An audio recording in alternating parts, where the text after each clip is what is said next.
bienvenue à vous. Merci d'être ici. Donc, c'est le deuxième webinar qu'on mène en tant que Digital Initiative, enfin qu'agence de communication Digital Initiative.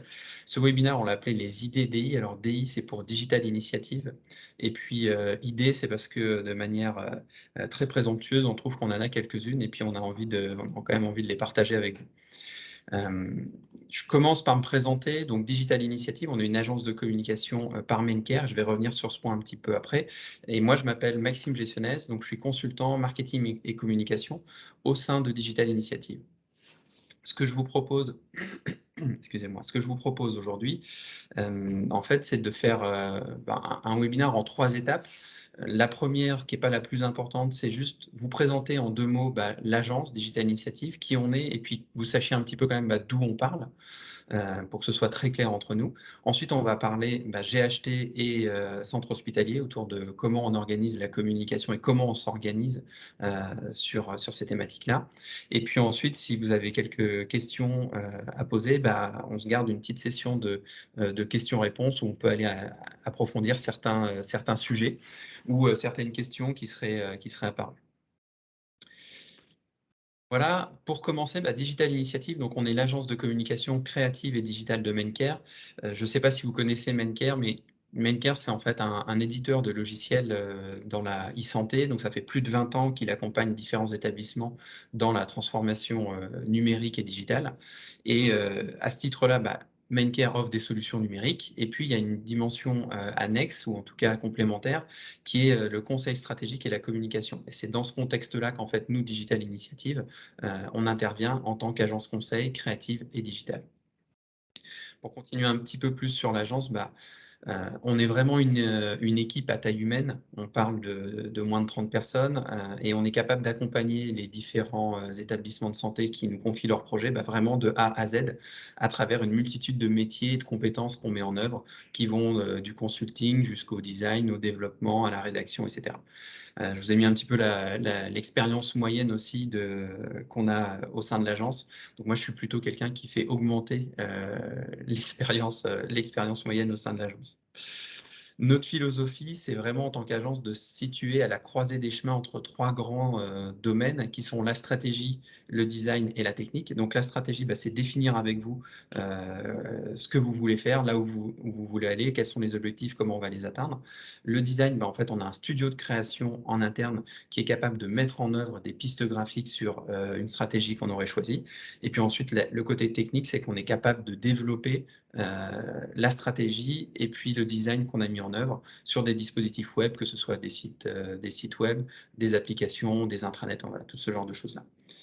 Et puis pour en finir, pour que ce soit pas trop long, la conviction qu'on a en tant qu'agence de communication à l'expertise santé, c'est vraiment que bien communiquer, ça améliore aussi finalement la santé des patients. Alors, on est bien d'accord qu'on reste une agence de communication et qu'on n'a pas la prétention de soigner les gens. Par contre, notre parti pris, c'est de dire que une bonne communication, ça va permettre d'aller orienter des patients, ça va permettre de délivrer les bonnes informations au bon moment. Ça va permettre, par exemple, aussi de faire de la prévention. Et puis, ça va permettre finalement d'améliorer le soin qu'on apporte et la prise en charge de la santé sur le territoire. Je ne voulais pas faire plus long sur l'agence. N'hésitez pas, si vous avez des questions à la fin à poser sur l'agence, sur ce qu'on fait, sur les clients qu'on a, l'expertise, notre expertise santé en particulier, vous n'hésitez pas. Je vous enjoins juste de les garder plutôt pour la fin, sur la partie questions-réponses, et puis comme ça, on pourra avoir cette discussion après. Maintenant, ce que je vous propose, c'est de continuer et puis de parler de la thématique qui nous intéresse. Donc, GHT et CH et GHT, comment organiser la communication sur son territoire. Avant de rentrer dans le sujet, je voulais mettre un petit point de contexte qui est cette compétition qui existe aujourd'hui entre le public et le privé. De plus en plus, les offres de santé privée se développent. On voit qu'aujourd'hui, on arrive à un équilibre où on a à peu près 50% d'établissements de santé qui sont des établissements publics et 50% des établissements de santé qui sont des établissements privés, d'ailleurs, qui soient lucratifs, à but lucratif ou à but non lucratif.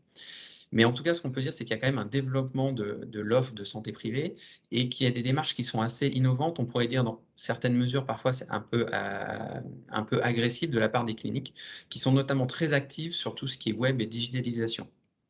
Et nous, on pense qu'il est devenu vraiment primordial pour tous les établissements de santé publics, que ce soit des centres hospitaliers, que ce soit des GHT, en tout cas à leur périmètre, bah, vraiment d'adopter un positionnement et une communication qui soit claire aussi bien, je dirais, aux yeux du patient qu'aux yeux des professionnels de santé. On sait qu'il y a de gros enjeux d'attractivité de l'hôpital qui peuvent se poser au niveau des patients, mais qui se posent totalement aussi au niveau des professionnels. Attirer les meilleurs talents, attirer les meilleurs professionnels, attirer certaines spécialités, c'est un enjeu qui existe et une compétition qui existe entre le public et le privé. Il y a un enjeu de lisibilité de l'offre de soins et puis un enjeu de visibilité de tous les efforts qui sont déployés sur le territoire. Et puis je dirais, il y a aussi un enjeu qui se pose, qui est un enjeu d'image et de réputation, qui peuvent être des enjeux qui sont assez importants, parfois localement sur certains centres hospitaliers. On sait qu'il y a une certaine image, des établissements de santé publics qui correspondent pas forcément à la réalité. Il y a certains clichés qui sont parfois très positifs pour les cliniques et parfois assez négatifs pour, les établissements publics. Donc il y a cette compétition qui existe et pour faire face à cette compétition et puis vraiment incarner ce positionnement et avoir une communication claire, bah, il se trouve que, les établissements doivent réfléchir à plusieurs points. Alors, c'est une petite aparté, mais nous, on est dans une agence de communication, donc quand on réfléchit, on met des petites lunettes rondes et des chemises à carreaux et on adopte exactement cette position-là. Donc, les établissements doivent réfléchir à quoi? Bah, il y a plusieurs points. Quelle est leur stratégie de communication? Alors leur stratégie de communication, ça peut être, au niveau du GHT, mais ça peut être au niveau de chaque centre, hospitalier évidemment. Définir quels sont les objectifs, quelles sont les cibles de la communication et quel positionnement on veut adopter en tant qu'établissement. Alors les objectifs, c'est, bah, tout simplement réfléchir à qu'est-ce qu'on veut atteindre en fait à travers la communication. Est-ce qu'on a un objectif de trafic? On veut générer du trafic supplémentaires, au sein de l'établissement. On veut mieux guider les patients. Est-ce qu'on a un objectif d'image? Il arrive que certains établissements ont des vraies problématiques d'image et de réputation. Donc dans ce cas-là, il y a une communication qui doit être mise en place spécifiquement sur ces enjeux-là. Est-ce qu'on a un objectif plus d'information? En fait, on se rend compte que sur le territoire, l'information sur la santé, sur la prise en charge n'est pas forcément bien communiquée. Est-ce qu'on a des enjeux de prise de rendez-vous? Est-ce qu'on a des enjeux des objectifs de recrutement? Ou est-ce qu'on a des objectifs de financement? Donc ça, c'est important de le cadrer dès le départ et avoir en tête, bah, c'est les objectifs qu'on va vouloir atteindre avec notre communication. Va découler de ça finalement, bah, les cibles qu'on va vouloir atteindre. Est-ce qu'on veut atteindre des usagers? Est-ce qu'on veut atteindre des patients? Est-ce qu'on veut atteindre, des étudiants, plutôt des professionnels? Est-ce qu'on veut atteindre plutôt des parties prenantes, que ce soit des politiques, que ce soit, de la presse ou des médias? Et puis le positionnement qu'on veut adopter, bah, c'est comment on veut se présenter et comment finalement, on veut être perçu. Est-ce qu'on veut jouer la carte plutôt de la modernité? Est-ce qu'on veut jouer la carte plutôt de la proximité? Est-ce qu'on veut se positionner comme un établissement, généraliste ou plutôt comme un établissement avec une forte spécialisation? Est-ce qu'on veut mettre en avant, la qualité des soins? Est-ce qu'on veut se positionner comme, un petit établissement? Voilà, il y a tout un tas heu, de de positionnements qu'on peut adopter qui est important aussi de réfléchir en amont. Donc réfléchir à la stratégie, quels sont les objectifs, quelles sont les cibles et quel positionnement on veut adopter. Bien penser aussi à un point qui est important, mais sur lequel on va revenir après parce que c'est finalement le point clé de la stratégie qu'on va adopter entre centre hospitalier et GHT. C'est comment on va présenter, les services qui sont offerts sur le territoire et comment on va présenter l'offre de soins et à quel niveau on va positionner l'offre de soins. J'en dis pas plus là-dessus parce que c'est un sujet sur lequel on revient, juste après. Et puis, réfléchir à quelle visibilité on veut avoir sur le territoire et comment on va transmettre ces messages. Bah, comment on va transmettre ces messages? Ça veut dire, bah, quels canaux on va choisir, quelles initiatives très concrètes on va mettre en place pour rendre visibles, pour rendre visibles nos messages et atteindre nos objectifs de communication. Et puis dernier point sur lequel il faut réfléchir en tant qu'établissement, c'est quelles quelles sont aussi les actions qu'on va mettre en place pour finalement faciliter, en termes de communication, l'organisation du GHT? Et là aussi, on abordera un point en toute fin de présentation là-dessus. Ces sujets-là, finalement, ils sont quand même très liés, au site internet, des établissements et à toute la dimension, digitale de la communication qui va être mise en place par les établissements. On sait bien qu'en tant qu'établissement de santé, Aujourd'hui, on est dans un secteur qui est très régulé. On ne peut pas faire de la publicité comme on pourrait faire pour, n'importe quelle entreprise qui vendrait, du dentifrice ou du shampoing. Donc il y a beaucoup des axes de communication et beaucoup de ce qu'on peut faire en communication passe par, finalement, le site web des établissements et ça devient finalement le point de communication assez central, des établissements. Donc quelle organisation on adopte, toujours dans cette optique de communication entre GHT, et CH? Pour nous, il y a 2 grandes approches qu'on a essayé de qu'on a nommées ici, qui est la première qui serait, le GHT et la vitrine de la santé sur le territoire et la deuxième approche qui serait le GHT, et le point central de l'offre de soins sur le territoire. Alors je vais rentrer dans le détail de chacune de ces 2 de ces 2 grandes approches. Heu il y a pas de alors, avant, ce que je pourrais dire, c'est qu'il y a pas d'approche qui serait, idéale et qui conviendrait à tout le monde et qu'il s'agirait de mettre en œuvre, de manière assez, automatisée en faisant des copier-coller de ce qui existe, de ce qui a existé et puis de ce qu'on voudrait atteindre. Chaque solution finalement va dépendre et va être intéressante aussi vis-à-vis de l'organisation, du fonctionnement, de là où en est le GHT dans sa maturité et en fonction aussi, de comme on l'a dit, des objectifs qu'on veut atteindre, des cibles qu'on a et du positionnement qu'on veut avoir. Donc la première grande approche, c'est d'avoir en fait, un GHT qui est vraiment, finalement la vitrine de la santé sur le territoire. Alors comment ça se traduit? Au niveau du GHT, en fait, on a un site qui est vraiment un site vitrine et qui est dédié à de la communication institutionnelle. Ça veut dire que le site du GHT, ce qu'on attend de lui, c'est qu'il est là pour expliquer le rôle du GHT sur le territoire.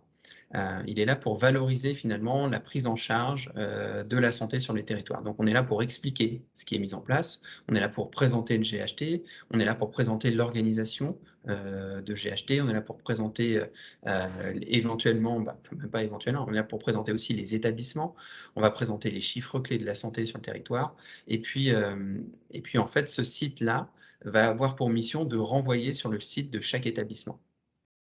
Et c'est au niveau de chacun des établissements qu'on va avoir, la présentation de l'offre de soins. Et chaque établissement finalement, va présenter son offre de soins, qui correspond à, ses spécialités, et ce que l'établissement sait faire. Mais donc dans ce cas de figure-là, l'offre de soins est pas présentée au niveau du GHT. Le fait que l'offre de soins soit présentée au niveau de chaque établissement fait que finalement, il peut être assez logique que les fonctionnalités qui vont être liées à l'offre de soins, si on parle de prise de rendez-vous par exemple ou, de e-admission, il apparaît assez logique que ces fonctionnalités-là, elles se retrouvent aussi au niveau des sites, des établissements membres du GHT. Après on peut se poser la question d'autres fonctionnalités type, recrutement, type, marché public qui elles, pourraient se positionner dans cette approche-là tantôt au niveau du GHT, tantôt au niveau des établissements. Là, l'approche peut vraiment être adaptée en décidant de ce qui paraît le plus pertinent en fonction du niveau d'intégration du GHT. Ce qui est important de prendre en compte ici, c'est que ce type d'organisation-là, donc un site internet de GHT, plutôt pour de la communication institutionnelle, vitrine, très informatif, donc qui va gérer ses contenus, qui va pouvoir diffuser des actualités, qui va pouvoir avoir ses propres réseaux sociaux, tout ça. Avoir ce site-là et des sites d'établissements finalement relativement denses avec l'offre de soins et pas mal de fonctionnalités, ça va nécessiter qu'il y ait un maillage assez fort entre les différents sites internet pour que l'usager qui est, en recherche d'informations sur, l'offre de soins sur son territoire, il soit capable de passer d'un établissement à un autre et qu'il soit en mesure en fait vraiment de comprendre, les différents, comment dire? Les différents composantes de l'offre de soins sur son territoire. Donc là, on parle dans ce cas-là de mettre en place un maillage entre le site internet, du GHT et les sites internet des établissements. La deuxième approche qui existe, elle est en fait est peut-être un petit peu plus loin dans l'intégration. Le GHT en fait vient vraiment centraliser l'ensemble de l'offre de soins du territoire. Donc au niveau du GHT, on n'est plus sur un site uniquement vitrine, il va garder ce caractère de site vitrine, de présentation du GHT, de présentation des chiffres de la santé. Donc il aura toujours ce côté informationnel. En plus, il va être fonctionnel et puis il va vraiment présenter, l'intégralité de l'offre de soins du territoire. C'est-à-dire qu'on fait remonter les offres de soins de les excusez-moi, les offres de soins de chaque établissement au niveau du GHT. Et c'est au niveau du GHT où on peut consulter l'offre de soins avec un découpage évidemment en fonction des établissements.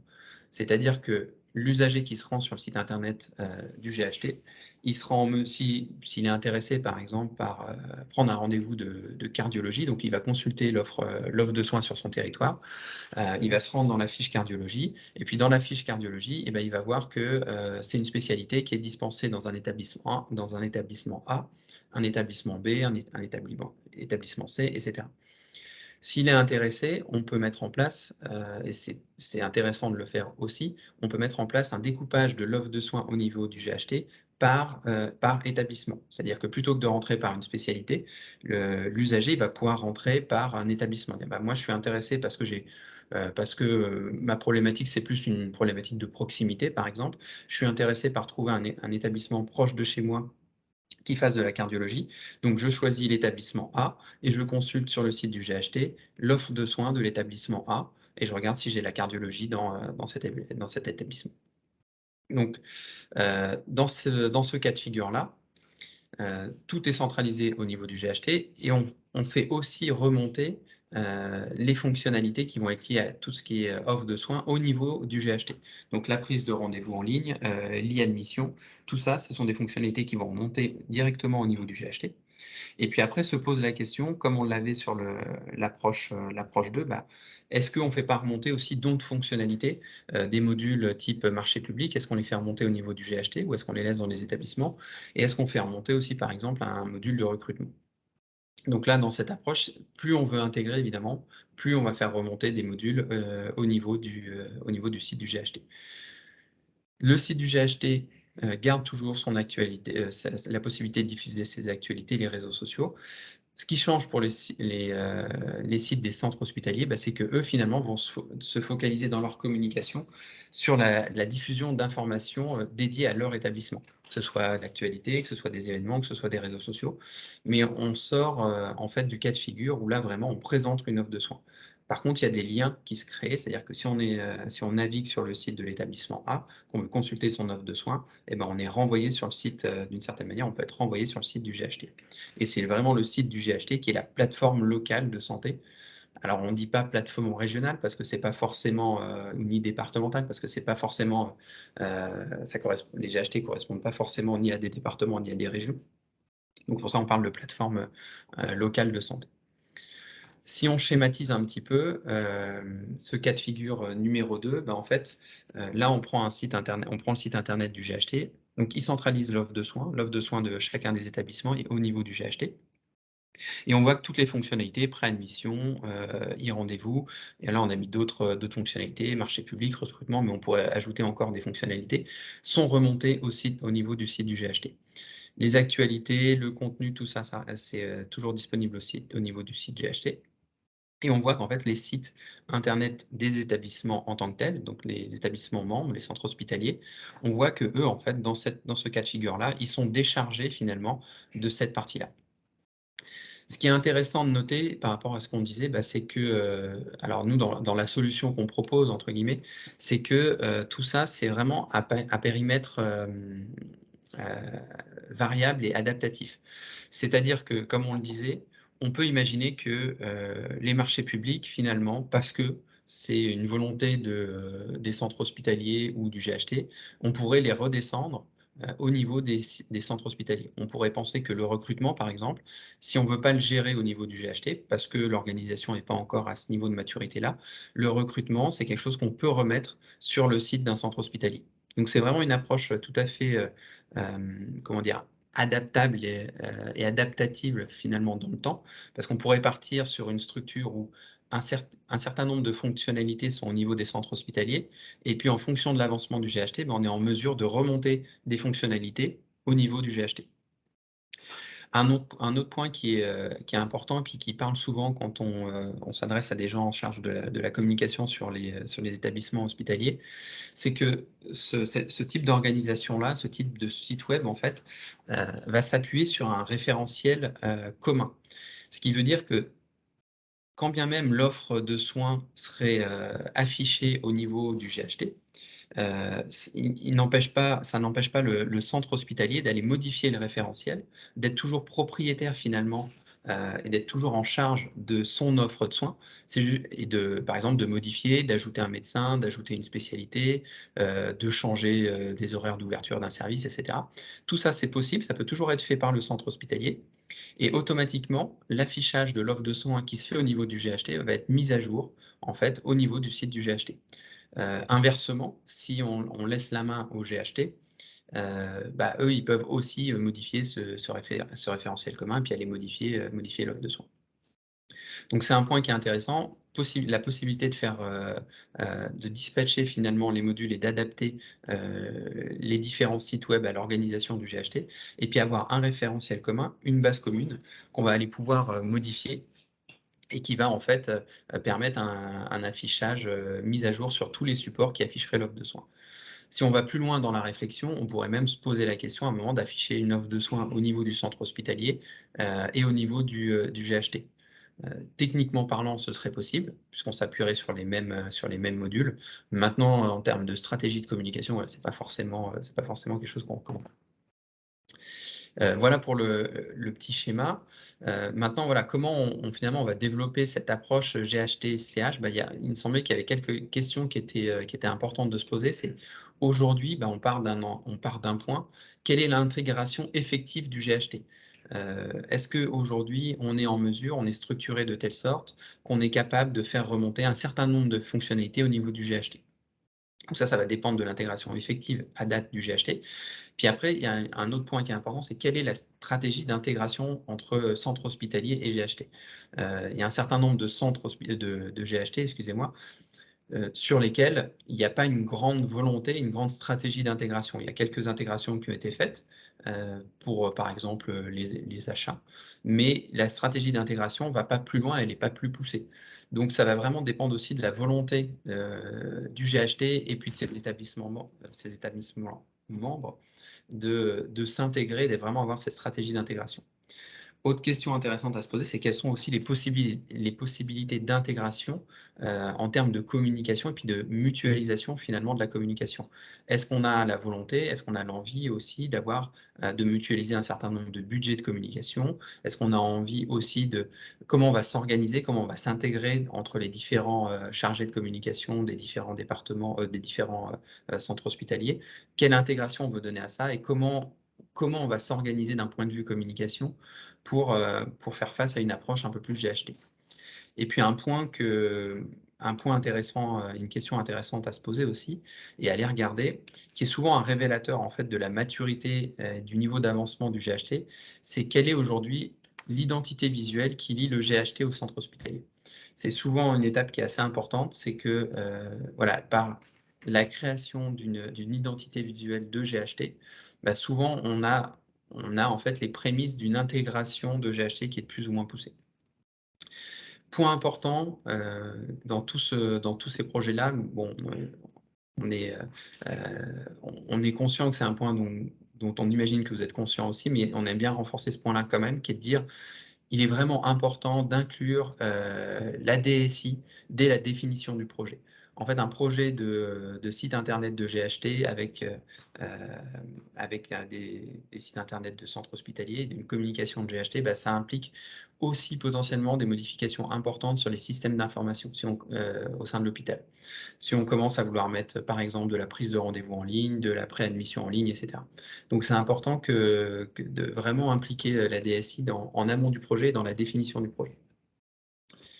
Maintenant, si on pousse un petit peu plus loin, nous, quelle serait notre recommandation? Alors je vous ai expliqué qu'il n'y avait pas de bonne ou de mauvaise approche et c'est vrai qu'il n'y a pas de bonne ou de mauvaise approche.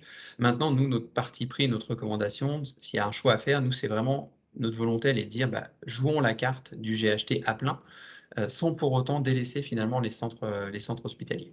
Alors ça veut dire quoi jouer la carte du GHT à plein? Bah, ne pas hésiter vraiment à mettre en place un site de GHT, je dirais complet, qui soit informationnel, vitrine et connecté, dont l'objectif en fait va être un triple objectif. Ça va être à la fois de clarifier, clarifier l'offre de soins, clarifier, la prise en charge qui peut être faite sur les territoires, qui va être aussi un objectif de valoriser avoir une plateforme de GHT, c'est aussi l'occasion, de mettre en avant des savoir-faire, de mettre en avant, des initiatives, de mettre en avant des spécialités, pourquoi pas de mettre en avant et de valoriser la recherche qui est mise en place dans certains établissements. Et puis, à travers ce site-là, ça va être l'occasion de moderniser, connecter plus de choses, et proposer de plus en plus de services connectés finalement, aux usagers qui se rendent sur ce genre de site-là. 2e point, quand on joue la carte des GHT, la carte GHT à plein, ça ne veut pas dire qu'on néglige le centre hospitalier.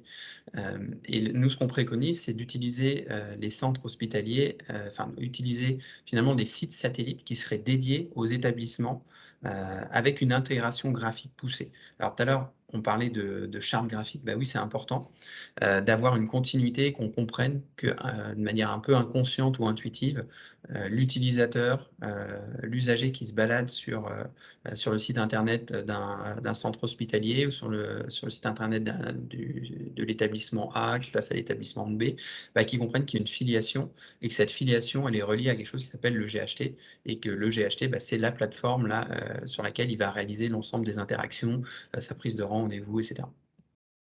Donc travailler des sites satellites qui vont communiquer, de l'information, qui vont permettre de mettre en avant les initiatives qui sont prises aussi par les sites, heu, par chaque centre hospitalier. Et puis dernier point, c'est travailler la communication dans une optique de content marketing et de storytelling. Aujourd'hui, c'est quelque chose qui est très développé alors j'allais dire dans le secteur privé, pas forcément dans le secteur privé hospitalier, mais dans tous les autres secteurs, privés, dans la communication. Le content marketing a pris de plus en plus de place et le storytelling aussi. Et c'est quelque chose qui est un petit peu moins réalisé finalement par le secteur de la santé. On se rend compte qu'il y a, je crois qu'il y a que 58 des établissements hospitaliers qui déclarent faire du content marketing, alors que, on est plutôt à 78 quand on est dans d'autres secteurs. Ça veut dire quoi? Ça veut dire qu'il va vraiment falloir travailler, le contenu des offres de soins, d'être, assez précis sur, les prestations, sur les services qui sont offerts, sur les spécialités, sur les maladies qu'on va traiter. Pas hésiter à créer du contenu sur, la prise en charge, sur la prise en charge, j'irais même un petit peu plus loin aussi sur le, donner presque non pas du conseil, mais de l'information sur les différentes maladies qui peuvent se présenter, les différentes pathologies qu'on peut avoir, des symptômes. Aujourd'hui, typiquement, quelqu'un qui a qui a un problème de santé, qui ne sait pas, il va aller sur internet, il va taper, «J'ai un grain de beauté, qui est devenu rouge, j'ai pris un objet dans l'œil, qu'est-ce que je dois faire?» Et aujourd'hui, les réponses qui sortent quand on fait ça, c'est des réponses qui viennent de sites du type, Doctissimo, du type, santéconnectée.fr, enfin voilà, il peut y avoir tout un tas de sites qui ont une crédibilité, plus ou moins variable et surtout qui présentent le risque à un moment d'amener les utilisateurs sur des secteurs qui sont pas forcément recommandables.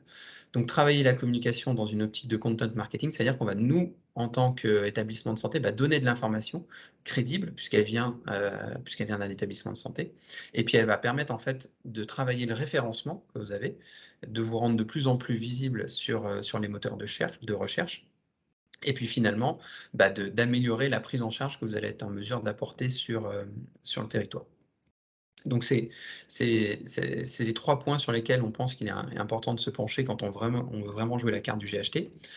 Et puis pour aller plus loin, ce que nous on aimerait amener, c'est dire que, il est aussi important vraiment de développer l'image du GHT et de pas hésiter en fait à faire ce que font très bien, un certain nombre de cliniques, mais qui est en fait de créer la marque du GHT. Et il y a un certain nombre de GHT qui se lancent dans cette démarche-là, qui est de créer un nom qui va être spécifique, au GHT, puis vraiment de créer une marque et une communication qui va se faire autour de cette marque-là et d'assumer qu'on a beau être dans un secteur, réglementé et qu'on n'est pas là pour entre guillemets «vendre de la santé», le fait d'avoir une marque, ça a quand même un impact et ça permet quand même de développer, l'image, du GHT sur son territoire.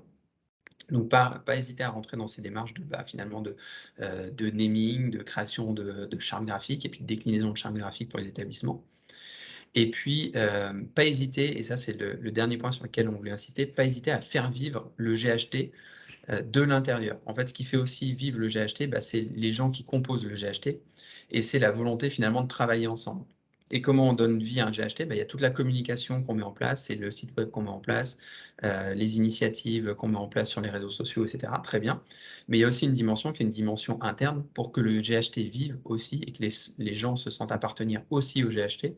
Et quand je dis les gens, c'est, bah, les professionnels de santé, du social, du médico-social et cetera. Et ben, nous, on pense qu'il est important de mettre en place, une dimension collaborative et de pas hésiter à mettre en place ce qu'on appelle un extranet de GHT. Donc qui va venir relier tous les établissements entre eux, dans lequel on va pouvoir diffuser de l'information, des actualités internes, dans lequel on va être en mesure de mettre en place des espaces collaboratifs entre les différents services, dans lequel on va être en place on va être en mesure de mettre en place, par exemple, de la visioconférence ou des chats, partagés. Merci beaucoup pour votre temps. Désolé d'avoir, débordé à ce point-là. Je vous souhaite une bonne journée.